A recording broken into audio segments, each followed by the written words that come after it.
नूरियाबाद में पुलिस की जाती के खिलाफ रहवासियों पारां नूरियाबाद 1 नंबर का प्रेस क्लब नूरियाबाद ताईं एहतजाजी रैली कढी वई, जंहिंमें सियासी समाजी तोड़े रहवासियों वॾे अंग में शिरकत करे सख्त नारेबाज़ी कई। उन मौके ते रैली जे अॻवान सिंधी न्यूज़ सां ॻाल्हाईंदे चयो त ॻोठ गुलाबपाल जे रहवासी पोरियत नवीद ज़हीर ऐं बरकत पाल खे पुलिस सूरती फैक्ट्री जे गेट ॿाहिरां ज़ोरी गिरफ़्तार करे तशद्दुद कयो ऐं फुर्ज जी FIR दाख़िल करे छॾी। पुलिस रहवासियों लाइ ऋण ॿारे ॾिनो आहे। नूरियाबाद में SHO हाशिम बिलोई डंडे जे ज़ोर ते बग़ैर ड्यूटी जे बावजूद थाणे ते वेठल आहे। महसूम खणी ड्यूटीअ जे तां उन्हनि खे बेगुनाह खणी राति जो सॼी राति उन ते तशद्दुद कयो आहे। वेही शराब जे नशे में धुत थी उन्हनि खे मारियो वियो आहे।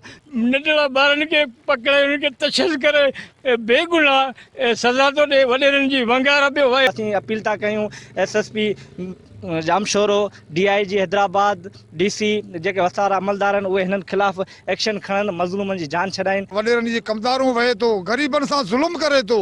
मिसकीन असां माण्हू गुलाब खान ॻोठ जा जेके मिलनि में मज़ूरियूं करियूं था, मज़ूरी करे ॿाहिरि निकिरण सां अॻु में मोबाइल भले वेठो आहे। हिननि SSP जामशोरो ऐं वस वारनि खे अपील कंदे चयो त नूरियाबाद थाणे ते वेठल वंगारी SHO खिलाफ़ कानूनी कार्रवाई करे बेगुनाह गिरफ़्तार थियल पुरियत खे आज़ादु करायो वञे। कैमरामैन परवेज़ अली सां ज़ुल्फ़कार पारानी, सिंधी न्यूज़ नूरियाबाद।